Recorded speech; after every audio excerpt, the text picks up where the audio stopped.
a good show to watch because I gotta tell, I gotta be honest, you know, watching so many tanks in the meta in the jungle, it gave me a little bit tired, exhausted sometimes, right? I know, having a different flavor of ice cream, the assassin back to the meta is just absolutely awesome to watching. Here comes the ban, the Valentina. They're also going to ban away his character like Lilia or even Farsa, you know, just to make sure that Clay have more room to maneuver. You know, speaking of which, if we start looking at the bans as well, I mean, Beatrix is getting banned out. So again, that direction we were talking about changing for the side of Todak really being implemented here. I mean, it's quite clear that RRQ, they are trying to limit the mid laners, the mages, like you said, Assassin Dave, as well as the Todak. Todak will opt for a Skylar ban here, limiting Skylar's option. But I do want to add that Claude, again, it needs time, right, to reach that power spike with Hilda and your opponent. Is it a fair trade, do you think? I mean, at this point, we can't tell, right? There's still quite a bit of choices available for the side of RRQ. They might not even go with a marksman because they're going for full dive as well. You know, it seems like they already have someone that need to protect, AK Clay on the Eve, right? And they have the Hilda to get vision all the time. They can go with two directions, actually. You know, go with something really, really strong just on their own, like a Harith, for example. Or they can just go with the marksman, have Hilda get vision, and Hayabusa bring Havoc to the other side. Then they go with Grok, a very strong, and this most likely going to go to EXP lane, unless we're going to see the Hayabusa flex one more time. Hayabusa flex, or maybe Hilda is the one that's going into the EXP lane. Like R7's like, you know what, they're playing wild, let's go wild. But coming down to the final picks here for the side of Todak specifically, we're not entirely sure where they want to lean towards just yet. And I feel like locking in the Xavier might be a bit of a bait pick because I think it scales too long with the composition that they have so far. I prefer this Lilia over the Xavier here for the side of the Todak, but it will not be either. It's going to be a Ling and as well as Kadita saying, you play Kadita in game 1, let me show my Kadita, and perhaps I might grab MVP. But RRQ again, a very fast response. Harith. It's going to be Harith. Great predictions here coming out from the table. Well done all across the board. Woo. Now, which composition are you liking more, Dave? I mean, they're both pretty divey, I gotta say. So it's come down to execution, really, right? Which tank can find the engage better? Is Hilda gonna find vision for Hayabusa to find one-off picks, right? Or are we gonna see really good engages coming out from Chao? It's up to the teams, up to the execution. I think the draft, both draft looks beautiful. They're both dives, and they both have very little room for mistakes. If Eve get caught off, it's over. At the same time, if Claude get caught off, it's kind of over. So both sides, they have to play careful, they have to play tight, and I'm excited for this match. Well, let's see whether this is going to truly be a draft if the best of the best have made it up and towards the upper brackets, and Todak, unfortunately, a score down, but they're looking to turn it all around here and even it up against the Kingdom. So let's jump into the Land of Dawn once again for game number 2. Will RRQ find another point, or will Todak equalize in game 2? Let's see, folks, as I gotta say, hero power, it's quite even here, Assassin Dave. Mobility, power-wise, crowd control as well, but perhaps that is the department that is RRQ lacking of. Crowd control. Yep, look at the mid lane though. Already, Chao and Kadita playing aggressive onto Clay to dominate the mid lane. But Vin was already asserting dominance in Todak's jungle. He was 1 versus 3 early on into the blue side, getting vision on Lean. Knowing Lean started blue bot, gonna move towards the bottom side. Gonna give a little bit of warning to Harris to play more careful. You can see Harris is hugging the tower. Not really playing too out of the line here, but Chao, Yamski is now making a rotation to the top side. Finding Hayabusa is more of a battle of the support at this point, but you can see Win is already level 2, where Chao is still stuck at level 1. Yeah, it's a little unfortunate indeed, but let's see how these interactions are going to go, because a lot of the focus seems to be looking towards the bottom side. Harris getting attacked, and Vin himself gets on out of there. Albert hitting level 4, but doesn't want to commit just yet. Trades on both sides, no kills on either. It seems like both teams here trying to poke, trying to give out pressure. And for now, Momo needs to be very careful here. Albert is already on standby. Will he commit to this? I mean, this is a tower dive right here, right? Albert coming in. Oh, maybe he should just go for the go crab. I like what R7 is doing in lane. Because of the lane prior, he was zoning Momo away from the experience. And because of that, Win was getting so much more experience, such a huge lead against the Chao, against the corresponding opposition. And here we go, approaching the first turtle. Hilda is already on standby. Now, this could be the difference maker here because Grok is already level 4 in comparison to Momo, who hasn't hit it just yet. Yep. So it's a wild charge compared to no Black Dragon form as of now, but Yumski going to be starting up the turtle. He knows the jungle is here. He spots out R7. Hilda immediately attacking Rival, putting him too low to even contest for him. Bottom side, however, Chiku guys goes to the all-in against Skylar with a blazing duet already on him. Chrono Fisher, just enough. No, it's going to be Rival who makes it there just in time to pick up that first blood and back away. Vin coming in to finish off Chiku guys, holding it off. Is he going to hold him hostage? Yes, he is. Chiku, he finally takes it back. But Vin, he doesn't. He misses. Chiku guys is able to flicker on out of there as Rival has to back away. Nobody took the turtle in that time. He has the game sense, but he just misclicked that perhaps. But yeah, I mean, Rival he has no retribution earlier. He was forced, but now it seems like they are ready to set up and take this first turtle. RRQ, can they respond to this? Albert will not be able to reach there on time. Yeah, both assassins are just farming right now, but look at Vin, again, still providing a lot of vision on Chao and everybody on the map. We know Ling was doing the turtle, but here we go. One thing I do want to mention, oh, the kick. Really good kick so far, way the drag into a perfect combo. Momo is not going to be in that fight, but Moon securing it. Moonatics out there, very happy. 2 on the board so far, and instantly Chiku guys with a blazing duet to clear the wave. Getting a good chunk onto Skylar for now, but top side already attacked. Shot Residue already keeping Momo alive for longer than he should be. RRQ have to back off. It seems like Todak, in the first couple of minutes, they understand that they can go all in towards Vin. They can force and waste all resources to a roamer. Why? Because in the big picture, in the grand scheme of things, they have more crowd control. So they can perhaps more team fights to force RQ in a tough position, it seems like. So we'll see here. First 4 minutes, it's still Todak leading with a 1,000 gold lead. Absolutely. You can see Chao finding those Way of Dragons, finding those decisive engages, and that might be the difference maker. Plus, Chao and Kadita is one of the most deadly combo in the entire game. One kick, you can do 1 kill. And here we go. Let's take a look at Chiku. My God. I'm sorry, I'm just shocked. I didn't expect it to have the highest kill in M-Series. In total, 225 is very impressive, but now Vin is about to put his own statement as they dive onto the bottom side. Chiku guys with the blazing duet, the OE shadow kill. The shield was not enough. He ends up going down. A successful dive coming in from RRQ, requiring 4 members to complete. He is just trying to clear the wave, but he has to pay the price as well. Rival, though, a very good rotation coming from this guy that he is able to find jungles. But anything stood out for you, Assassin Dave, from the emblems? I mean, at this point, look, RRQ quickly turned table around. Even though early game Todak seemed like they had more control, they had more decisive engages, but because of the rotation, the macro RRQ was able to do. However, not only did they find kills, they're now having to prior onto the second turtle. Moving forward, if Haya and Harris are going to skill up, both of them are going to pose a tremendous threat to Ling and Claude. So this is looking really good for RRQ. I'm surprised that we're not seeing Rival trying to contest this. He is a level ahead of Albert, but instead they let it go through. They reset those waves. Moon getting attacked. Vin continuing to harass. Chico coming in with the Battle Mirror image. He sees Clay. He knows this could be bad. And with no Battle Mirror image, it's better to just call it off as Skylar is just wrapping around and looking to proxy that wave. It seems like, again, from the items here, Claude has not reached his power spike just yet. Yep. DHS only Golden Staff is on its way. But after that, I expect Todak to be more active, to find more pickoffs. But take a look at that. Way of Dragon does not really connect. And do remember that Clay is on a flicker, not on a purify.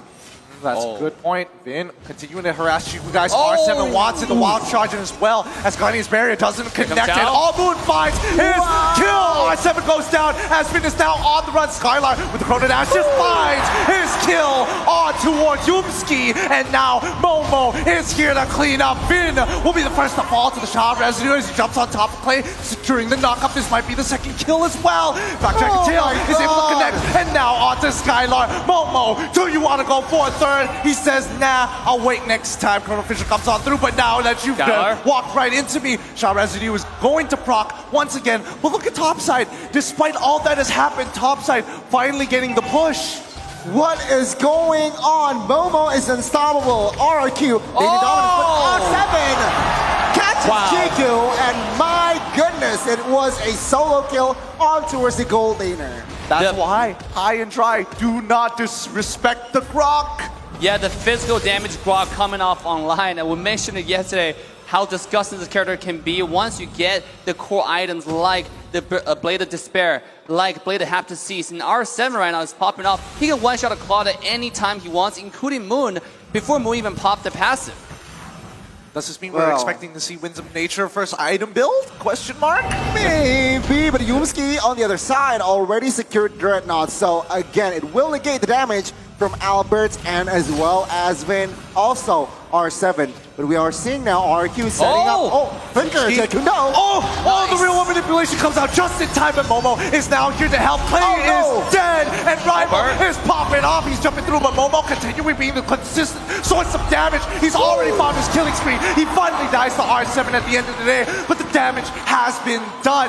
2-for-2 trade. And now Rival once again in that 1v1 against Albert. Okay, Shadow Kill. He passes it over to the Turtle, forcing him to take his quad shadow out of there. Skylar still wants as he drops down the Chrono Force. Moon ends up dying before he could lay waste on the enemy jungle. Turtle falls into the hands of RRQ. RRQ with the favorable trade. They got the neutral objective, and finding Moon was a very, very crucial kill. Now, 5-minute, 8-minute item checks. Assassin Dave, what's going on? At this point, you can see Hayabusa already ramping up, have the Hunter Strike, going for the Blade of Despair. This guy's 1,000 gold ahead. Just a minute ago, he was about like a few hundred gold behind. So because one team fight, he's able to find those good kills and beautiful placement on skill 2 on the Quad Shadow. Right, hiding in the bush.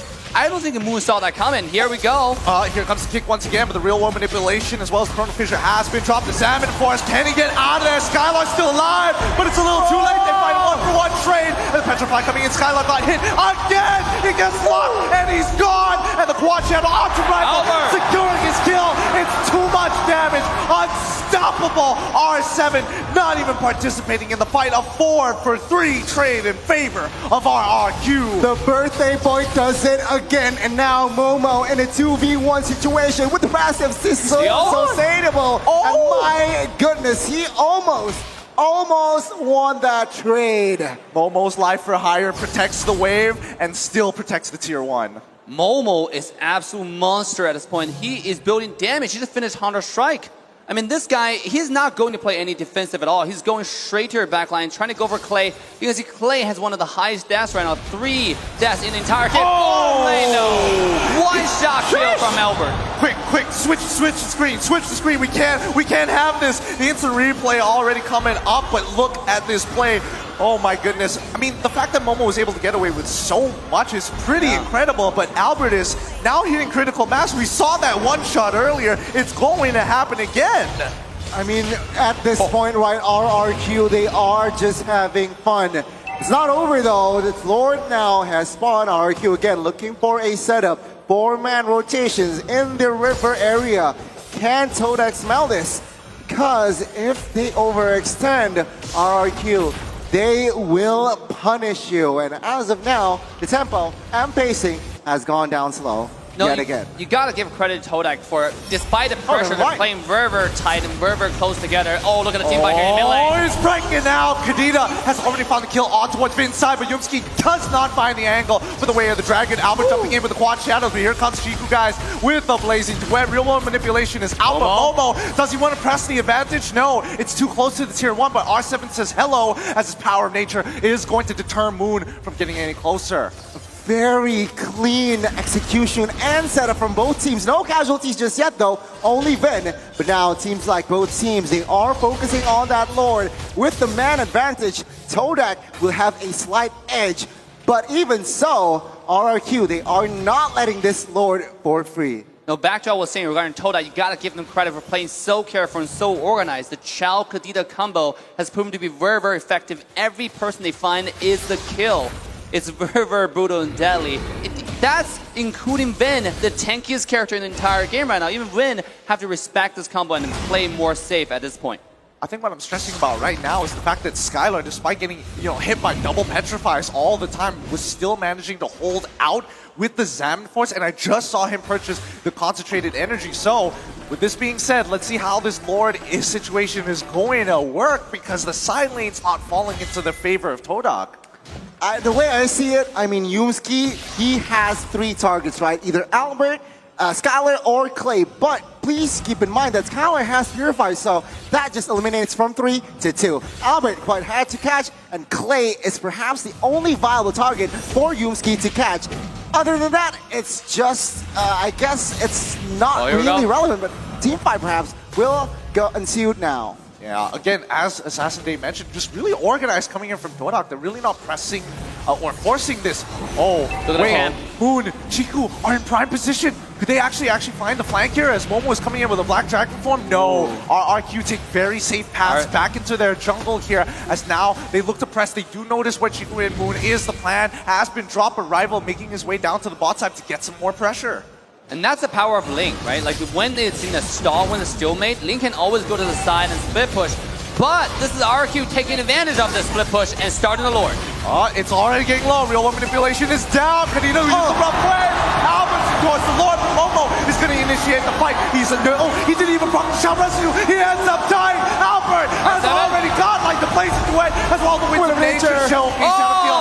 It's just enough to secure the kill. Rival unable to get Albert, who's already in purple buff side. Rival, can he find this kill? Yes, he can. Gets one. Uses his ultimate, gets the knockup play. Oh, it's a double. Albert here to finish him off, but no, I'll let you live. You prove yourself worthy. The last man standing finds a double for Todak. Even though neutral objective falls in the hands of the Kings of Kings, they managed to have some slight compensation. Let's see, with this Lord push, here we go. Can RRQ break it? Solo kill. Moon getting, oh my god, the passive is still up for Moon. Oh my goodness, I can't believe it. 1 HP. I guess that's a message to the rest of them. Is he going to do it one more time? Momo this time. He can take the damage. With Lord already pushing it down towards the bottom side, the waves are in trouble as Momo is willing to give his life up for higher. Albert now in trouble as Rival chases him down, secures him with the last crit, and a killing spree on the bottom side. Momo's still alive. Blazing Duet already down, and that is going to be that Lord push. Todak has equalized. Take a look at the gold lead now. It's basically 0. And RRQ, they have the advantage space-wise, but economy is just a balanced game. Assassin Dave, what do you think? Just now is more of the game for the team for RRQ to lose, because I mean, the Hayabusa really play a little bit too aggressive, right? Using every single skill possible just to force out Momo's skill, Momo's ultimate, when no teammates is nearby. So Ling really just take advantage of that, got him low, and forced the ultimate off, and finish off the kill. That turned everything around, because then his teammate found himself alone, easy double kill, go to the pocket of Todak. Let's take a look at items and farms. Hayabusa is 4,000 gold ahead. Albert is dominating this game. I mean, take a look at Harith and Claude, right? Both gold laners here. Claude building Athena as well, so he has some respect towards Harith, towards Eve as well. On the other side, it's just full attack for the Harith. I mean, this has been a dead even game for quite some time. I don't know whether it's the Malaysian staple to really drag this game out against the Indonesians so far, or even the Filipinos. But looking at the Lord advantage, unfortunately, they ended up losing a bit of gold here overall because of the deaths they gave over. But now Moon in trouble. Finn having plenty of damage here, but he's going to be using the rough waves to gain his health back up. Is it enough? No! He doesn't get his health back! And Rival even committing onto Skylar. 2 ultimates down and Moon already dead. The mid lane in trouble. Oh my God! What a wild charge! And now Momo turns it around. get his team out of there. We need to reset. No casualties except Moon. He has to pay the price while the Lord now is up. RRQ understands this. 5v4. Will they commit to this? Todak will not give this freely. Let's see the execution. Here we go. Dragon. Yep, they already used Way of the Dragon to find one. Albert already jumping in. Yoki Shadow kill. Momo's in trouble. He's already gone. Seven force pop. And that's even Yumski in the back line. Bin may be dead, but it's a little too late. Can Rival pull this through after its immortality? Blazing Duet finds only one? No! It's too late! The damage has been done. A 3-for-2 trade in favor of RRQ. RRQ, they won that war, but at what cost? They are low. They will not be able to find the Lord in time. And Todak with that play. Uh-oh, Challenge Force popped. Oh, Skylar? He's dead. He just soloed Chiku. That's what the heck? I mean, it's unfortunate timing, especially when you're used to using your Battle Airman's Moon tries for the one shot. He tried his best to steal the Lord, but Albert is feeling it today. He does not miss. Look at this KDA 11, 2, and 3. I mean, both assassins playing out of their mind, right? Ling is a saving grace turnout for Team Todak in this game as well. Finding those flank, finding those perfect executions once after another. So here we go, Lord coming out the bottom side. Let's see this execution on wave syncing. Things are not looking good here. Rival securing that EHS, but is it too late? With the Lord marching bot side, RRQ will grab the advantage here in the jungles of Todak. But remember, this is already the Luminous Lord, so perhaps if Todak makes a mistake, RRQ can end game 2. Perhaps here, but now with the waves already pushing on in, Yumski looking for a flank, looking for opportunities, the Magic Sentry as well to look at what's going on towards the orange, but Bin is just chunking down Chico, almost about to solo him as well. Winter Truncheon purchase onto Clay, but here we go. Inhibitor turns in trouble. Salmon Force has already been popped as Yoki Shadow kill on the middle lane. Rival in some trouble. He's got no way to escape. Oh my god! Look at the secure Finch points. Gets him out of there. Places the way for the back line. Chico flickers into the middle of that fight. Oki Shadow kill doesn't even connect as well. He's got nothing left. Play with 1 HP. Walks away. And Momo pays for the sins of his brothers. 1-for-1, Momo for Vin as Todak will hang on for another day. But take a look at the base turret and bot side. It's down. Take a look at the mid side, practically down. And if we take a look at the players' gold here, top 3 Assassin Dave is Albert and Skylar. Albert and Rival going toe-to-toe right here with the total farm. Seems like Rival is really doing a fantastic job keeping the farm despite the pressure on their team. But really look at a map. The mini-map is what's important right now. The entire map is going to the favor of RRQ. They still have 3 high ground towers and 2 tier 2 towers, whereas Todak's practically down to 1. So the next push, if they get the Lord, get the pressure on the bottom side, and that might just be the game, the match point for RRQ. I mean, let's look at the Lord advantage, right? Previously, they lost gold. Now they're actually gaining a significant amount. But at this stage of the game where they're already breaking the 62K mark, does it even matter? Is it enough to actually switch out those immortalities for Winter Truncheons?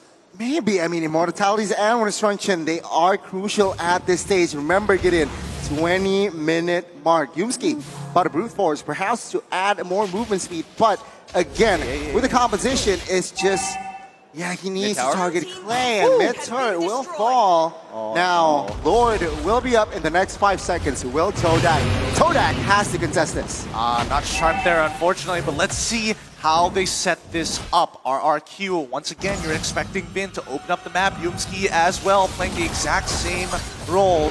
Can they contest this? R7 actually getting a good chunk onto the back line. He knows everybody's in the mid lane. So now RRQ is more confident. Yumski hitting the third hit of G Kundo. Good knock-up for now, but that doesn't really change the game. Moon looking for the flank, looking for an opportunity, but RRQ wants to finish this in one felled swoop. So they have to play it slow. They have to think. They have to push out the mid lane as Chico guys and Moon continue to do so. Here it's slow, but the Lord is getting lower by the second, and Momo gonna force the situation. Chico out of the fight. Rival out of the fight, but down by bot lane. We see Todak on the run. They They've lost one of their members, and now they have no conditions to actually contest this Lord. They're out of here, but Albert doesn't want to give this up just yet. Did he notice? Yes, he does. He sees Kadena. The rough waves already being used to get on away. Quickly, something must be done. Clay's flickering forward. He wants his Solo Moon all by himself, pushing him away from the Lord. Jikundo being used, and Moon is going to fall down. 2 for 1 trade so far, but Momo trying his best to protect him. Yumski should be able to die, but the Blazing Duet comes out to no avail. Skylar still holding on with his Salmon Force, and that is going to be it. Another slowly but surely, one more falls, trading evenly 2 for 2. Chiku still alive. The Kings of Kings, they had shown their statement here in Game 2. With the Lord now in their hands, they are looking for an end.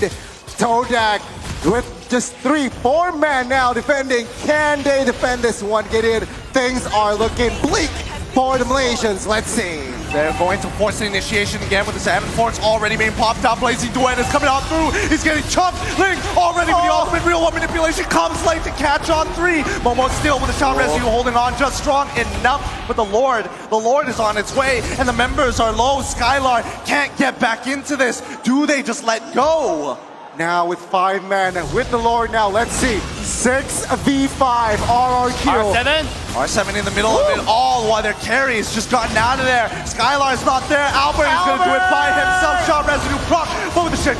Already with the quad shadows, he's out of there. Okay, Shadow Kill gets spreads out way too much with the wave.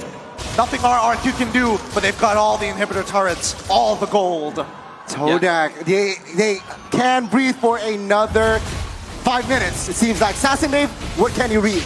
I mean, at this point, Todak is pulling a fantastic defense, actually. Losing when proven to be the crucial element for RQ9 would end the game right there. But again, with all 3 lanes, high ground tower being taken down, the entire base of Todak's vulnerable. RRQ, what they can simply do is just sink in the wave in unison, have all 3 super wave crash in the base at the same time, and try it one more time. Because at this point, Hilda is gonna be very, very tanky in the front, right? He's not really afraid of the one-shot combo coming from the Chow, coming from the Kadena anymore. And you can see everybody, let's see how many immortality we have on both sides. It seems like Rival has it on Team Todak. We also have Chow has it as well. There's 2 immortality versus 1 immortality come from RRQ. This is actually pretty risky for tower dive. Yeah, I mean, what also pops out in my eyes is Grok. R7 building 2 BODs and also respecting with the magic power for Moon. He builds also that Athena. Now it's just a matter of patience here. Get in. R7. Well, I don't think anything's going to happen. I think it's too risky to die now. It's like 24 minutes. Your death timer is like almost a 70 minute at this point. I think it's already 70 seconds. 70 seconds. Oh, boy. Oh, here we go. Lord advantage from the previous one. Only 1,000 earned, but so far with no inhibitor torrents, Todak at the disadvantage and has to continuously just do the housekeeping of these waves. Yep. The goal difference at this point is not really important. What's important is how many immortality, how many lives do you have. 1 more immortality equals to like 1 extra player. You can kind of like that. And in this case, Todak, the reason why they're doing such a good defense is because they have so much immortality coming up. And here's a last Lord. Whoever positioned better for this one is going to be the winner of this game. To be honest, even though Todak is looking like they're really, really behind on macro side on the minimap, but if they're able to win this fight, they can end the game in 1 push. Right? Yeah. Let's see how they play this out. All right. Deep breaths, everybody, because this could be it. R7 holding down towards that bottom side, making sure that they're going to start this push. RRQ, smart moves. They understand this Lord is not going to be as important for them compared to Todak, but now R7 in some trouble. He's going to back away. 2-Bladed Despair is more than enough with the passive, calling in for the rest of his team. He wants it. They want it. He's going to be running on forward. You guys doesn't have the battle mirror images. Skylar is going to be dropping down that Salmon Force. Chico's in trouble. He clears the way. He gets on out just in time. He's poised to attack as many people as possible. They're all dead without Chiku. What can they do? RRQ is going to start opening it up, and Yumski and Moon just trying to slow them down to buy any time possible for Chiku to get back up. Oh, the timing. RRQ now, Moon. Said someone said No! oh, he has a Raider Bronze now. Rough ways as a defense, but now take a look at the damage. Clay will secure the kill. There's nothing you can do. The Salmon Force is just way too much and comes off a cooldown way too fast. This is the pressure's onto Todak, and RRQ knows that better than anyone else, right? They're playing this really, really patiently. We don't have to do the Lord. Right. And speaking of that top side, one more kill coming up. Well played to RRQ. The guerrilla warfare is too good, and Rival ends up falling to the hands of the Kingdom as they slowly close on in. No Lord, no problem. We've got the minions, and now we're running on through. Momo has to fall. Immortality bumps on through, finds 3, but it doesn't really matter. At the end of the day, RRQ Hoshi takes game number 2. GG, well played. It's gonna be 2-0 for RRQ. The Kings of Kings are at match point, looking to hold on in the upper brackets. Ladies and gentlemen, Team Hawk yesterday was in the similar situation, 2-0 down. Can Todak replicate yesterday's game? I mean, against a giant, against a team so disciplined like RRQ, it's gonna be an uphill battle for sure. The execution was flawless, the planning was extensive. Look what